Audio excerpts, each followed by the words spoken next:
Hello, this is Chris with PixelFreak.com, and we are looking at the final world of Gunman Clive. So this one actually opens up really cool. This is an asteroid level. It reminded me a lot of like Gradius from the Super Nintendo. I guess from the Nintendo, the original one was, but the one I played was the number 3 on the Super Nintendo. Great game. Those were all great games. Those were really good games.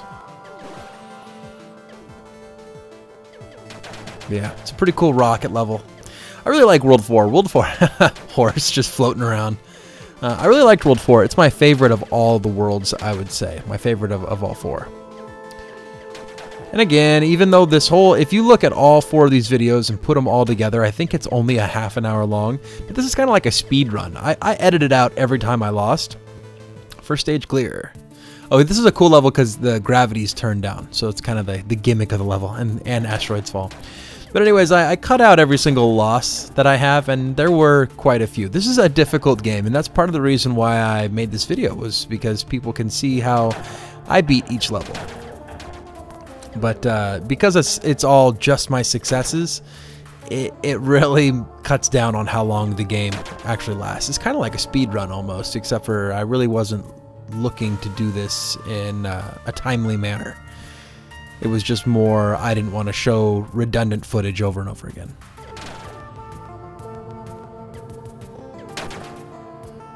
So some pretty genius things were done with the mechanics of this game. It was really interesting how the developer, Bertel, I think Horberg is his last name. But it's interesting to see how he took all these different elements of the game and recycled them in all these various ways to come up with new mechanics. Like, for instance, the electric boxes that, you know, at first they were just these timed boxes, and then they were spinning around, and different things like that. And then he played with less gravity outdoors there, and then here we have a mechanic where they flip around the gravity, and this is actually a really cool mechanic. I was a big fan of this particular part of the game. It really made you think. It makes you have to think. It's almost to the point of calling it a puzzle, because you have to think about how you're going to move, especially right here where you're going to go sideways. Now this is a messed up spot because you have to push up to walk up the wall. And so, I mean, it really messes with your head. You're thinking here that you want to go left, but you actually have to push up in order to go left. That's why I started shooting behind myself.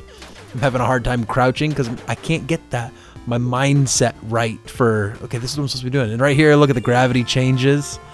So this jump is it's a tricky jump. I'm kind of thinking of, okay, how the hell am I going to do this again? How do I have to make this work? Just like that. And then see, it catches you, just throws you around in a circle. Just awesome, awesome, awesome mechanic. Hats off to the developer for that. That was very cool. I haven't figured out how to get past this part right here without getting hit. I've gotten hit there every single time. Oh, there's a death. I didn't edit all the deaths out. So there you go. Of all the walkthroughs, that was probably the only death I have in all of them. And unfortunately, it was right towards the end of the level, so you get to watch this part twice. That's okay, though, because this is probably my favorite stage. Favorite stage in my favorite world.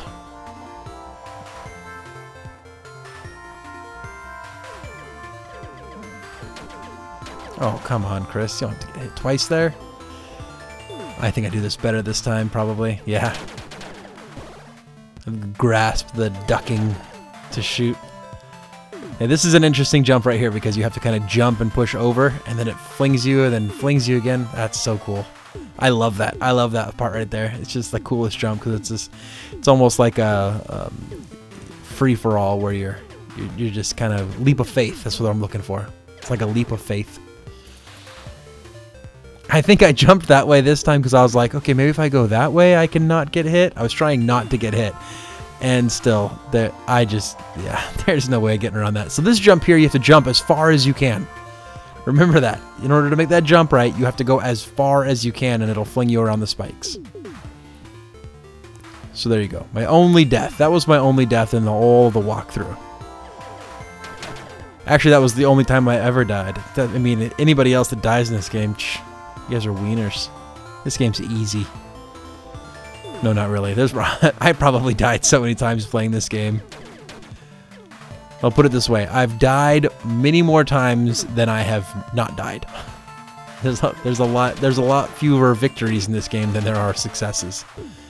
And I guess with a walkthrough like this where it's all edited, it makes it look really easy. This is not an easy game.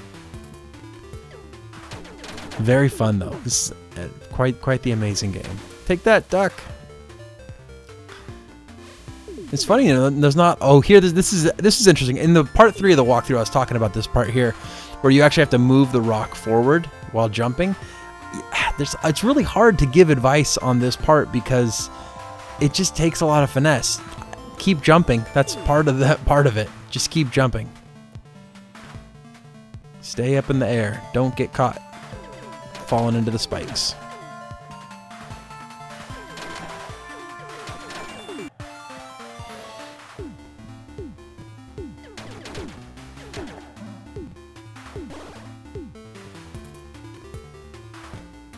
Oh, you gotta watch out for that electricity there because that one will shock you right off the stairs. Pretty easy. Got the laser gun here. This is my favorite gun of the game, but you only get to have it like in this last world, so you don't get to use it very much. I really wish there were some more levels to this game. I hope... Oh, this is the boss of the game. I hope the dev comes back and makes some more levels. So the trick with this guy I found is to go right where I'm standing right now. That's my favorite spot. Now, I've died on this guy quite a few times, and so I kind of learned that this is a good spot for me. Oh, that kind of got away with that easy because I had the laser gun. When he jumps up the left side, because he will sometimes try to jump off the left side, you have to just shoot him with your gun and knock him down. So this guy slams his fist down when they turn white. You gotta jump on him and then shoot him in the face. You can't touch his face. You need to shoot him in the face. If you touch his face, you get hurt. So the trick is just make one arm go up and then walk the opposite direction. See? And then jump out of the way of his face. Ah, finally I lost that laser gun. Oh, see, that was a bad thing. I didn't want to get on the other side of his hand because then he can usually pin you down. And that's it. That's the end of the game. With a laser gun, I just really chewed that guy up. Unfortunately, for everybody watching this, if you were thinking you were going to get the payoff of watching the end of the game, you're not.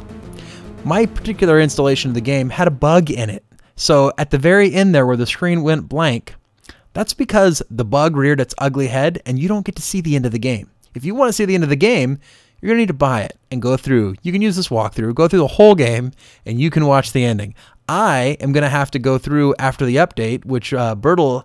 I've been in contact with him, and he said that he is updating the game. He actually said that on Twitter to fix that glitch. So both times that I've gone all the way through the game, I've been all the way through it about 3 times, but I completed the game entirely twice, once on my Prime and once on my Droid X. Both times I've gone through it, I experienced the exact same bug and didn't see the ending. So I don't know if it's widespread, but it was widespread for me. So anyways, if you want to see the ending, you have to go through the whole thing. And that's going to be it for the walkthrough. I highly recommend this game to anybody, and even though I made a walkthrough and you've seen the whole game now, this game is an amazingly fun time to play. So go out there and buy it. It's $1.99 on the market. It's probably the best, if not, it's one of the best, if not the best game that I've played on my Android devices. It's truly an amazing game, a real big homage to the old 8-bit platform games. Really good game. I guess I'll stop praising it now and just wrap this thing up. Make sure to like our videos and subscribe to our channel and visit our website if you're not already there at pixel-freak.com. Until next time, this has been Chris with pixelfreak.com.